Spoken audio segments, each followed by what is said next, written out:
Good stuff. All right. You guys want to go ahead and transition?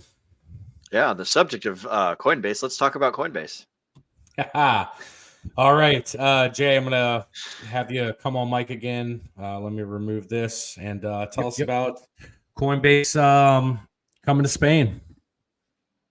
Yeah. So here's the thing I know people might not be a fan of Coinbase, but you can't ignore exactly the types of moves that this company is making. Like I said earlier, right? They're setting themselves apart by not competing with Bitcoin and Ethereum. They're saying, look, man, we want to support Ethereum and build on top of it. And we're going to be the layer 2 solution for Ethereum. That's number one. Also consider the fact, like we've spoken about throughout this episode, look at all of the different pieces that Coinbase is collecting. They're not only collecting different exchanges, right? Because obviously Uniswap is on there already. They're also collecting other components that would help make them successful when we're really at the peak of the bull run. One of them, most notably, is that layer 0, like we were talking about here earlier with Chainlink, right? And then here's another cool thing, and I really want you guys to consider this. Okay, here in the West, a lot of what's been going on in the past few months with the news cycle is basically us bagging on Gary Gensler because he, every single time he makes some kind of testimony in front of the Senate, in front of Congress, it's like he repeats the same old song and dance. For those of you guys who you probably already know, I'm a pretty big fan of Ivan on Tech, and he replays this clip of Gary every single time he testifies. He says the exact same things. The crypto is rife with fraudsters, scammers, hucksters, and then he remixes it into a song. And Gary Gensler basically comes out and says the exact same thing over and over and over. And the news cycle here in the West is basically us trying to navigate around him and the SEC.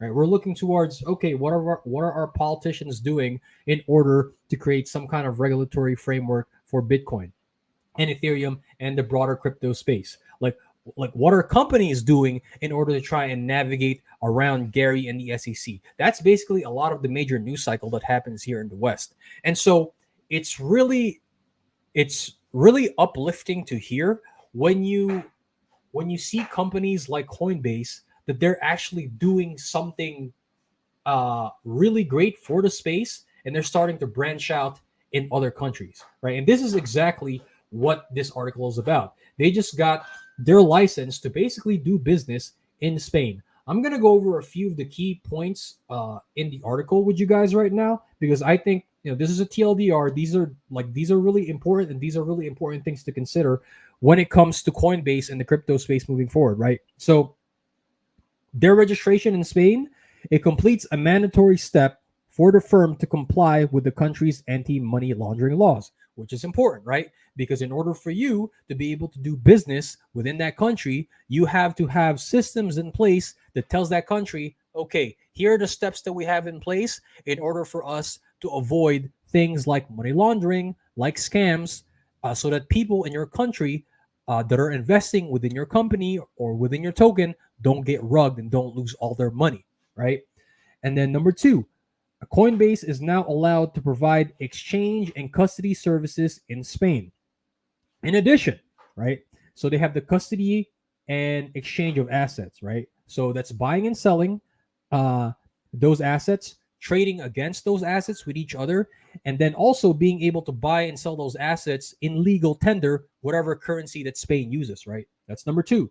Number 3, in addition to Spain, and this is really the kicker, right? And this is why I'm encouraging people, you really have to pay attention to what Coinbase is doing, because like I said, they're making moves outside of the United States. And here's the thing, right? So in addition to Spain, Coinbase has completed the VASP, which is the Virtual Asset Service Provider registration in Italy, in Ireland, and in the Netherlands. And then they have principal approval in Singapore, in Brazil, and then in Canada, right? Now, here's why that's important. The EU is composed of 27 different countries. And the 4 that I named earlier, which is Ireland, Italy, and the Netherlands, right, including Spain, that's about 15% of the entirety of the EU.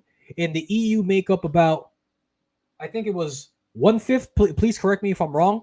1/5 of the total world GDP, and they already have license to do business in 15% of the countries within the EU, and they're not stopping there. I guarantee you right now, they're working on acquiring a license in every single country that's part of the EU, right? So when you look at the totality of what Coinbase is doing, both here in the West and overseas, it really is important to be paying attention to them as a company, because I guarantee you, once a token is released in the crypto space with a ticker associated to Coinbase, that is going to go through the roof, man.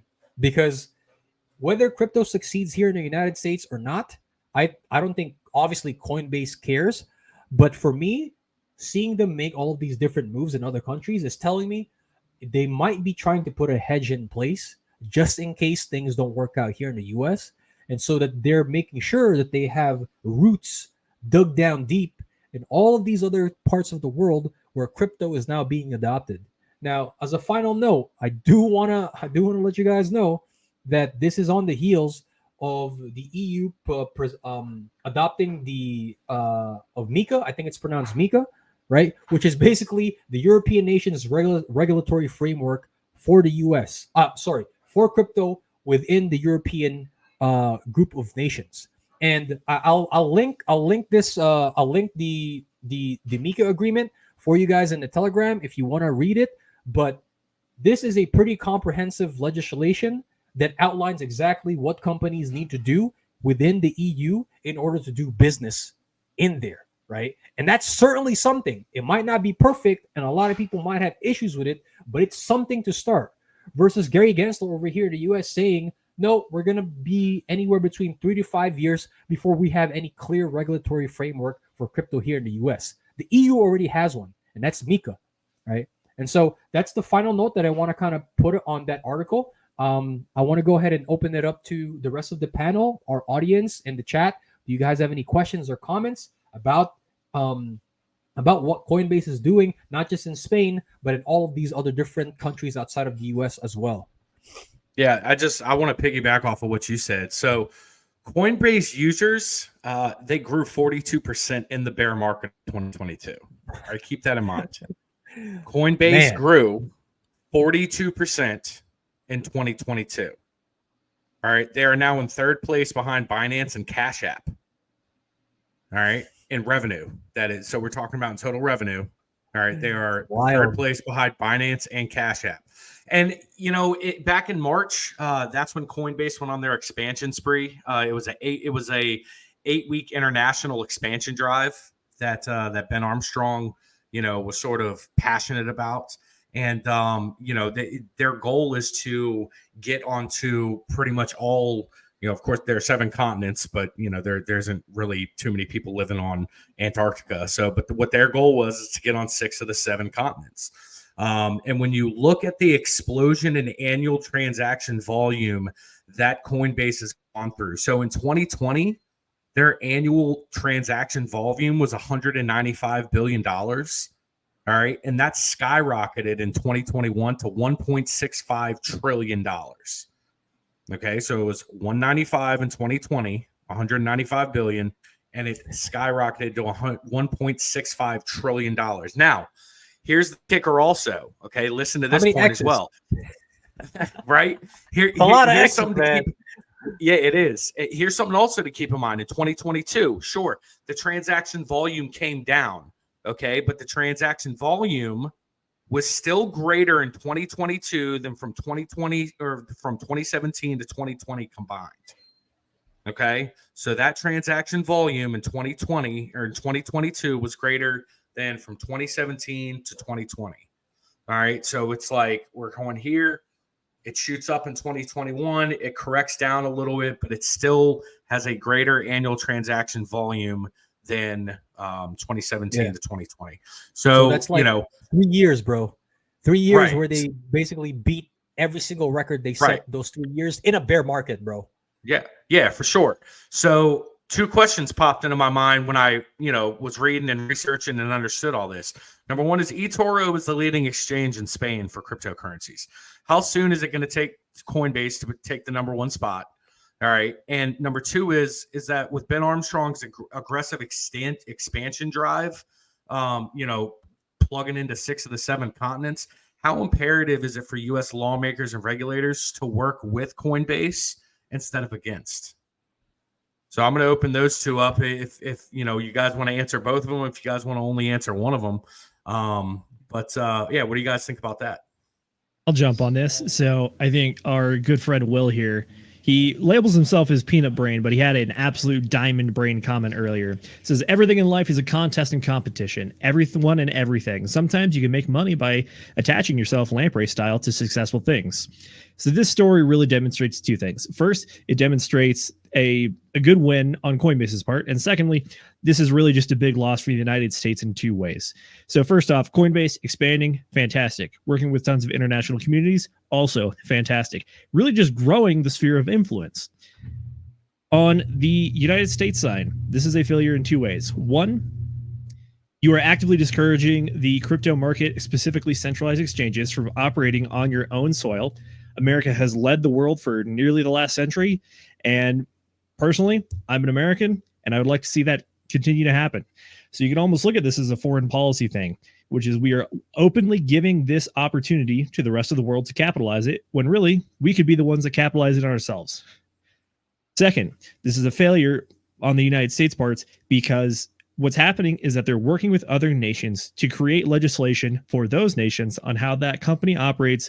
And if you adhere to the there's nothing new under the sun theory, which is that we're all just going to crib off each other anyways. So what that means is that if you want to create your own legislation, you're probably going to look at someone else's legislation that's working effectively and then just borrow what they're doing and put it here. What that means is that the United States does not have a hand on the steering wheel when it comes to creating the rules here. We're just looking to other people to see what they're doing, and we're probably just going to copy them. So that's what I got. Bro, yo, oh my God. So I don't know if you read anything about Mika Zenith, but this was in the article, bro. They were talking about how there's this thing called the Brussels effect, right? Where corporations usually like to act under a single set of foundational rules. And they were talking about how because the EU was basically the first major group of nations to adopt this legislation for crypto, that everybody else is going to be looking to them in order to create their own set of regulations. So you're right? That's an L for the US in the sense of they're losing that first mover advantage, right? Because now if this is successful, obviously, like I said, right, there's still some things to iron out.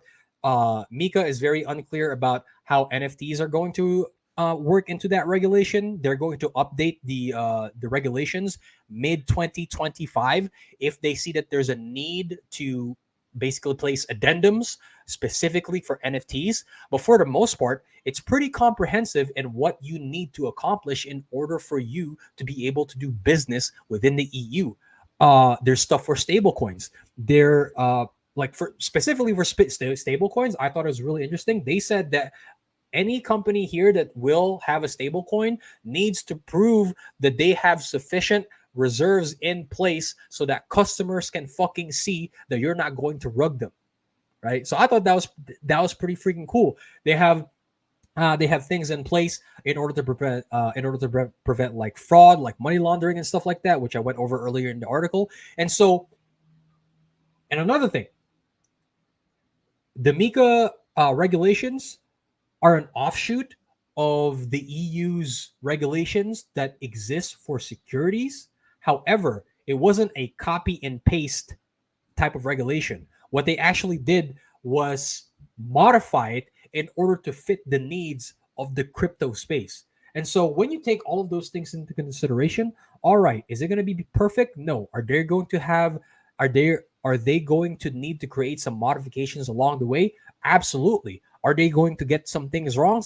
Absolutely. But the fact that they have something in place to provide people a step-by-step process on what you need to do in order to do business with us and our people, that's a pretty damn good start. And other countries are now going to be looking to them for guidelines instead of looking to us. And I'm with Zenith, man. I'm an American. I like America. I like it better than my country. Hate me if you want to. Okay, I'm from the Philippines originally, but I like America way better. I would like us to stay in the #1 spot. America has been the greatest force for good in driving economic innovation for the last century. I'd like to see it continue. Call me biased, but deal with it. America till the day I die, baby. America #1, baby. I agree. It's pretty cool. I think there's a lot of problems that America needs fixing, but you cannot argue your point there, Zenith, that America's been driving innovation in the world. I think that Silicon Valley, in combination with like we did the industrial revolution, we fucking like cranked the world out on that one. We were not at like, and I might be just mixing up a whole bunch of macroeconomic stuff here, but we were not like destroyed financially as a result of World War I and World War II quite the same way Europe was. So we had a nice big old advantage there. Is that correct, Josh? Am I getting that right? Correct. The United States was pretty much the only country to actually gain status as a result of World War I and World War II. Yeah, so we got that, and we've got the Silicon Valley. We had the Industrial Revolution. The United States has just been the the forefront leader in these realms for a long time, and I would like to see that continue.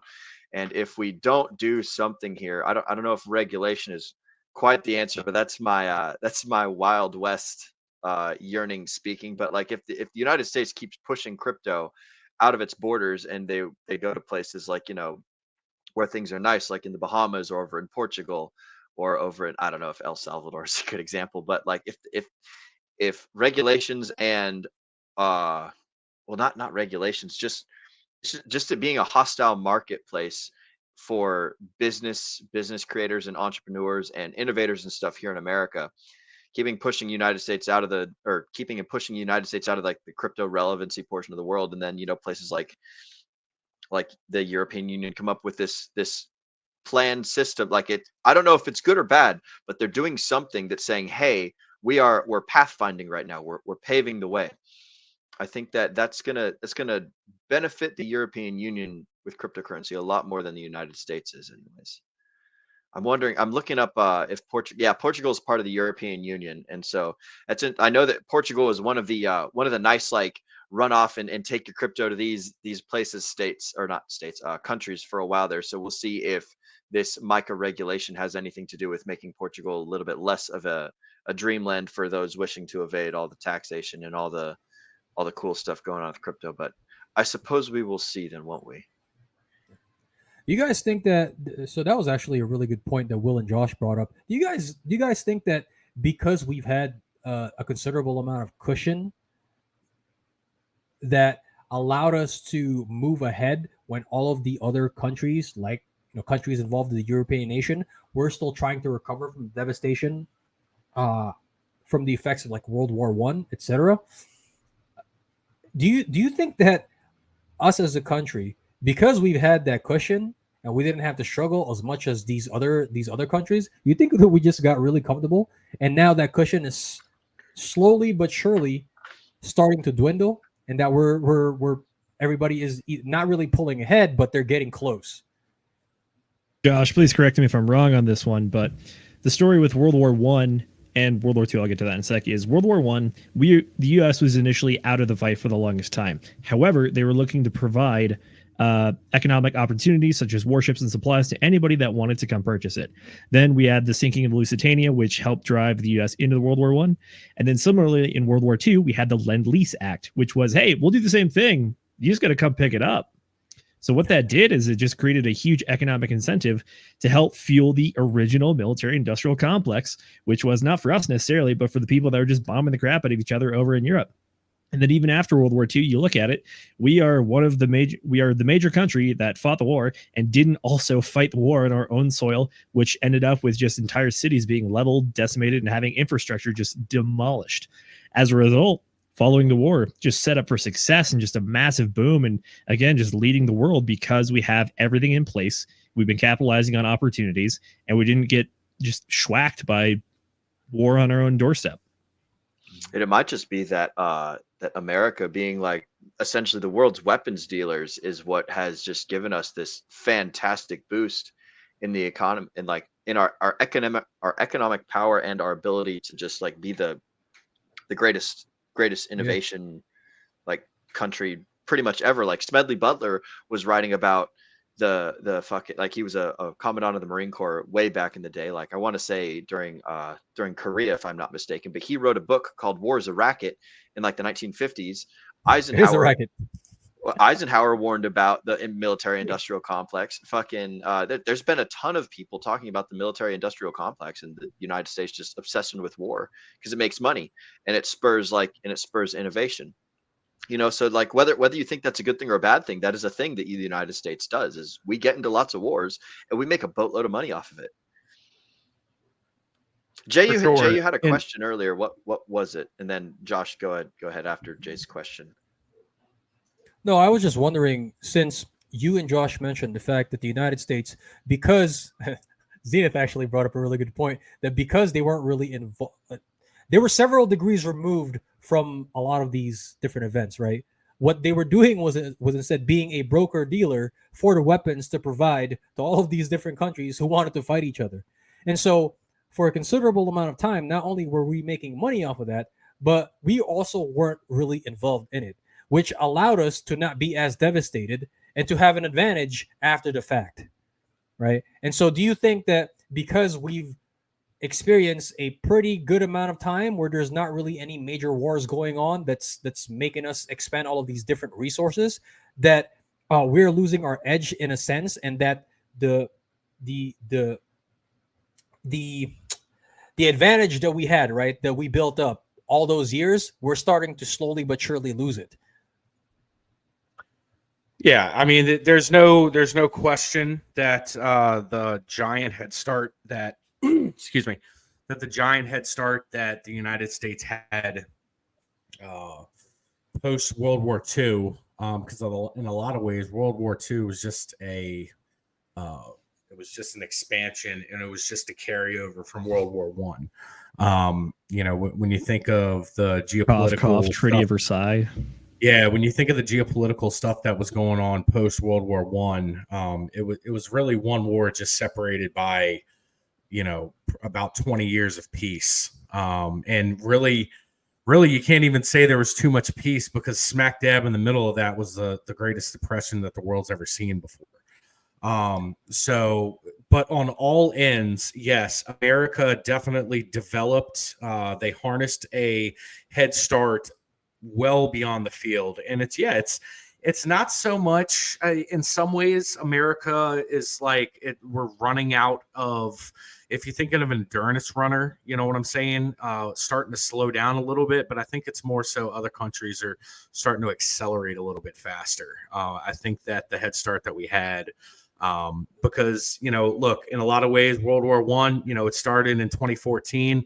And it was Germany, France, England, and other countries that were involved in it as well. United States didn't get involved until 2017. All right. 19. And then even in 2017 is when they got involved. And then 2018 is when. Yeah, I'm sorry. 19. Yes. Yeah. I don't know why I'm over here saying 20s. Yes. 1917 is when the U.S. got involved. Yeah, for sure.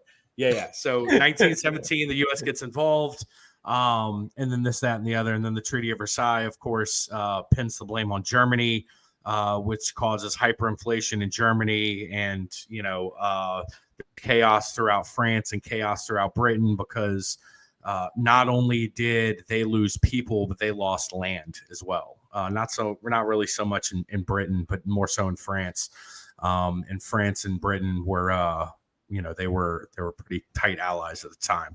But even in World War II, you know, Germany had already lost its steam by 1942, 1943 at the latest.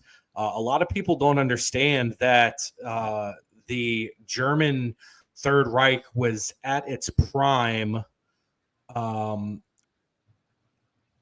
right when Hitler decided to invade Russia and start the Eastern Offensive in 1941. That was like the peak.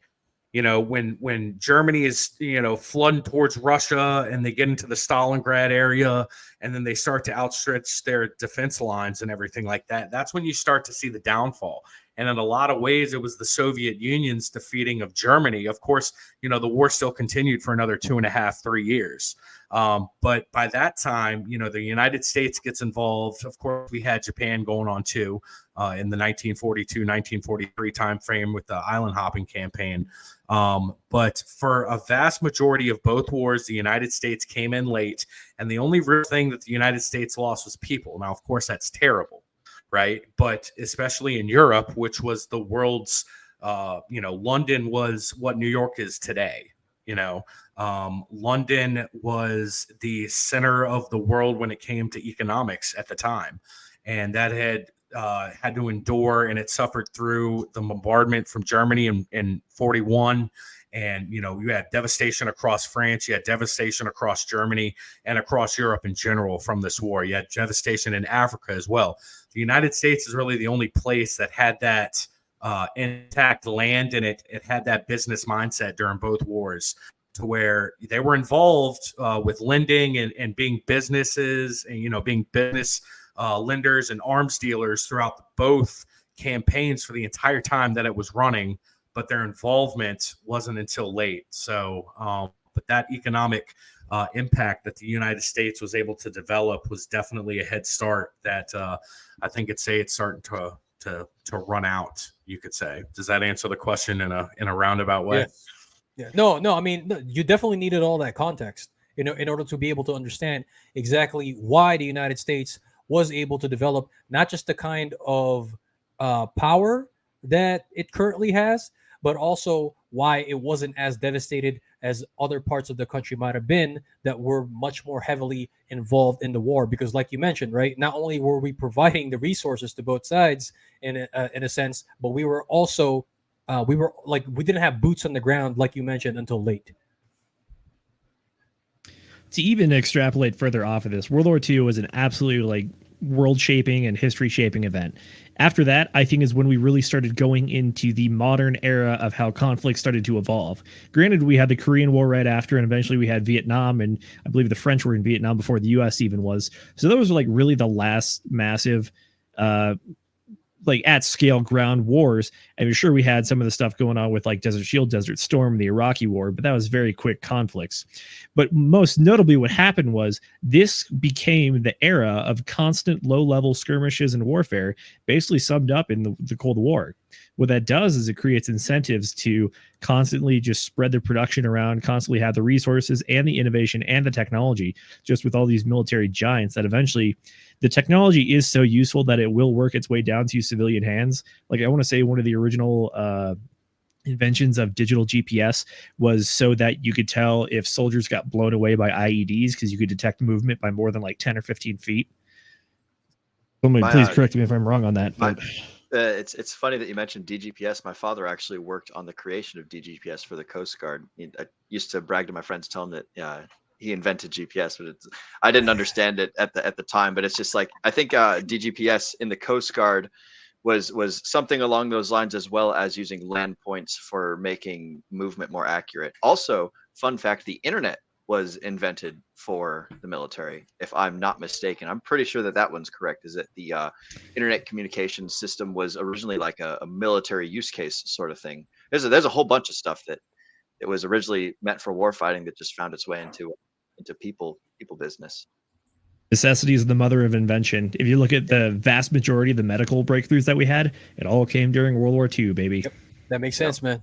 It makes sense. When you push people off the edge, that's where the innovation comes in, right? Because it's a necessity for survival.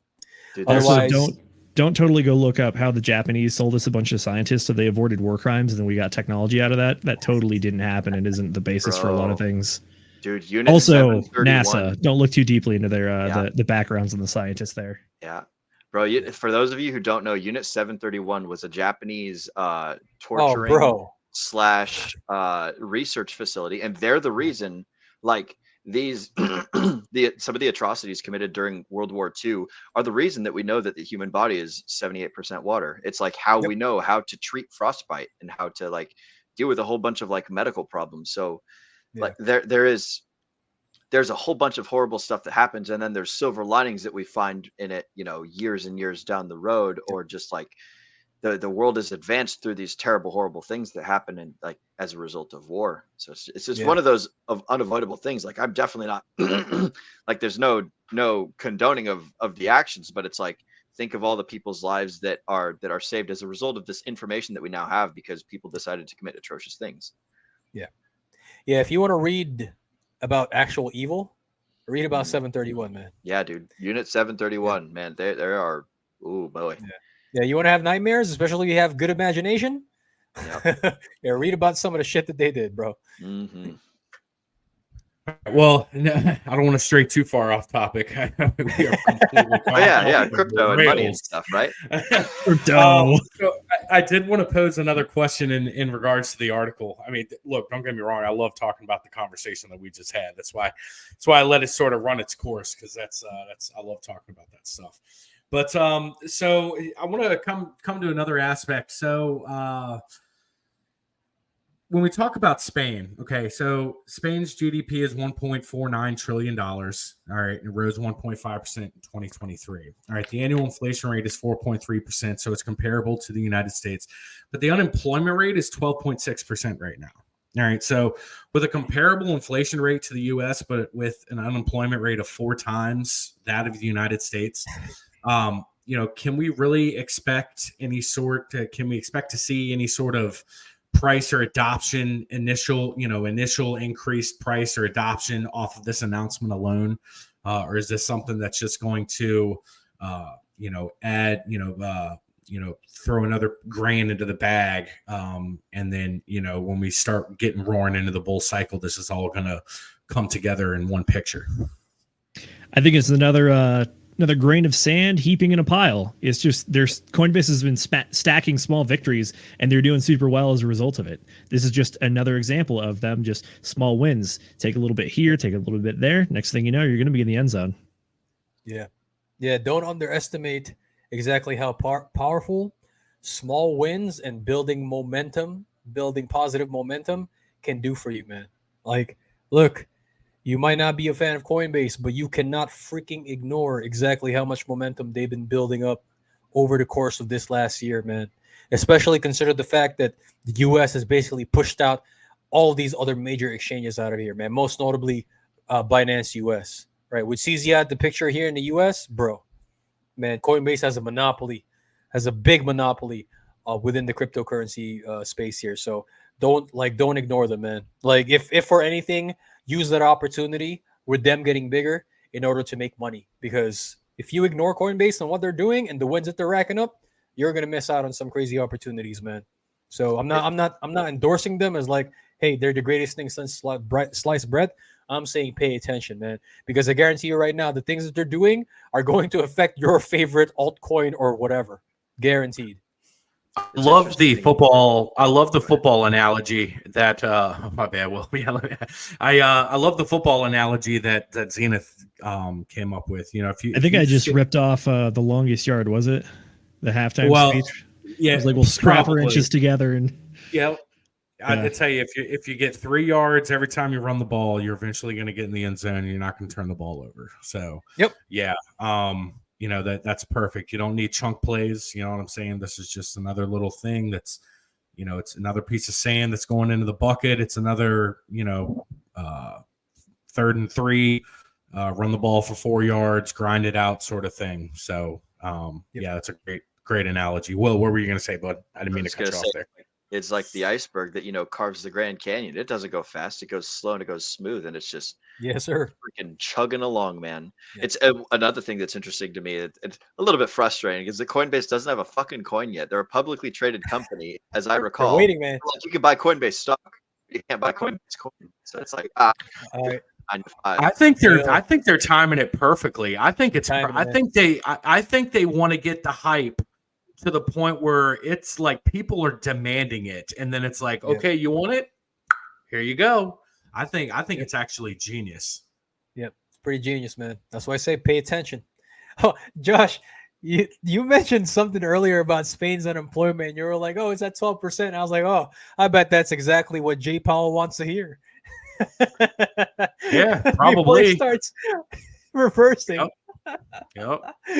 But you know what? It's inflation or unemployment's definitely gonna have to go up in order for this in order for the inflation to start coming down. I mean, with two consecutive months of increased inflation, I mean, it's going the opposite direction. You know what I'm saying? So we're at 3.8 right now as of the latest report, and there's a very strong. I said it last week. I can't remember if I can't remember where, if I said it on stream or if I typed it in the behind the scenes chat or whatever, or maybe no, I was laying on my couch. I remember because you guys were doing the stream. This is before I hopped on. But there's a very real possibility in Q1 of 2024 that we could have a 4.1% inflation rate and a 4.1% unemployment rate. And that is heading in the complete opposite direction of where we want to see this thing going.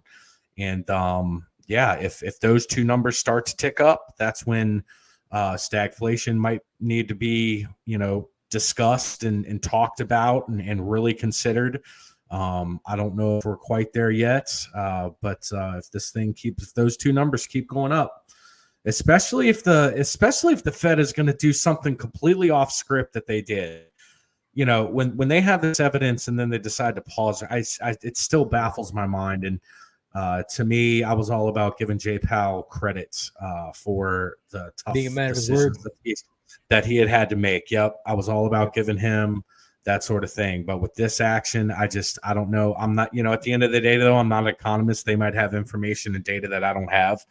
But it honestly does look like cherry picking data, especially if you look at the last numbers. So going month by month, we absolutely are increasing. We're going the wrong direction. However, if you pick, I don't know, a 3-month average over the last year, then yeah, sure. And you only look at core inflation, we went down from like 4.7 to 4.3.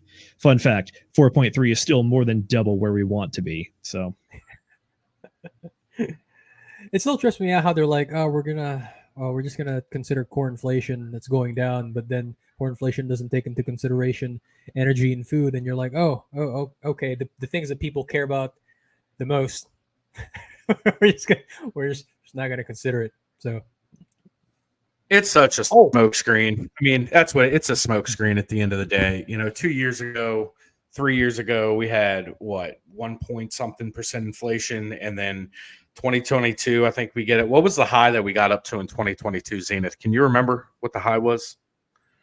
I want to say it was like 10, 11%. Yeah, 10 or 11%. And now it's at 4%. And it's like, oh, it's victory. And it's like, well, no, that's a smokescreen because at the end of the day, it's not where it was, and it's all just a smokescreen, man. It's like declaring victory before you finish the fucking race, bro. Mm-hmm. Like, you're running 1,000, you still got 200 to go, man. Still got 200 meters to go. There was one more thing about the article that I really wanted to get your thoughts about. So, remember I mentioned how there's going to be regulations surrounding stablecoins? Apparently, the EU says if your stablecoin is not pegged to our currency, right? I'm assuming it's the euro. So if you're pegged to like US dollars, we're limiting your transactions to 1 million a day. So I wanted to get your guys' thoughts on that. God fucking damn it. Of course, I mean, this is Peanut's problems for, Peanut Brain Diamond Hands. Like, man, I don't have that money to transact, but presuming I did, man, that's fucking annoying. That seems arbitrary, right? Like if you don't, of course they want to incentivize using the currency that they are like, it'd be like, if you're in the United States and you're a fucking shop and you're say, hey, you can only spend 200 pesos here a day. You can't, or whatever. I understand that there's like, hey, we want to incentivize the usage of our currency more so than other currencies, but God fuck, like it just seems like an arbitrary stupid little rule. It's like I had some kind of hopes for this until you mentioned that. God damn it, Jay. Well, what this really is this is an attempt at doing crypto tariffs, if you ask me.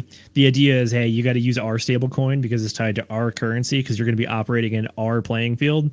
And again, this ties back to my point earlier, which is this is a bit of an L on a foreign policy standpoint for the US economy, which is that if you are not actively capitalizing and being the place for people to build, then other people are going to take that and then try to shut you off from it and build up the walls. Granted, personally, if you ask me, trying to do tariffs through crypto is very dumb because you can do things like Zcash or Tornado Cash and try to use mixers to get around it. And I mean, at the end of the day, you're just going to be trying to fool the tax man. And Lord knows that they're not exactly caught up on everything. But with that said, pay your taxes. It hurts, I know, but that's what it is. It's an attempt at crypto tariffs. Good luck. It's an outdated technique. Either pay your taxes or learn the legal mechanisms by which you don't have to like pay taxes. I think that we're probably going to cover this when we are doing our Rich Dad Poor Dad book later on in the future, but there's legitimate mechanisms that you can use to offset like paying W2 taxes. Really, the only people that pay taxes are middle class and people who just are virtue signaling or something, like what Elon Musk did when he sold off like a I can't remember how much he sold or got a loan for when he did his Twitter buy back in the day. But it's like you can avoid taxes by doing things that the government sets up and structures for you to be incentivized to like provide value to like their tax code talks about what you need to do in order to get tax breaks.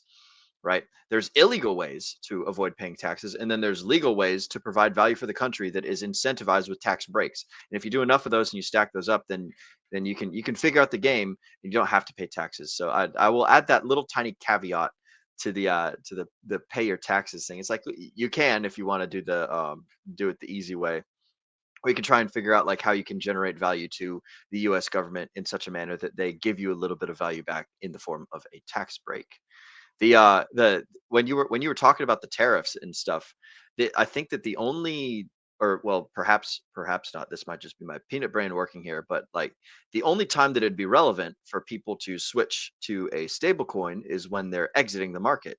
So like unless people are doing that one very specific thing, like let's say that I wanted to exit from all of my positions, and so what I do is I go and like I can switch my crypto assets into a dollar, and I could then send it to an exchange or whatever, or I could switch it to a different thing and I could fly to a different part of the world, and like find a Bitcoin ATM or find a something that will allow me to withdraw my money in assets other than the dollar. So like I don't think that necessarily creating this little stipulation will have an effective result for anyone who's shoot, what's the word I'm looking for here, like takes the initiative enough to find out how they can off ramp other than through stable coins.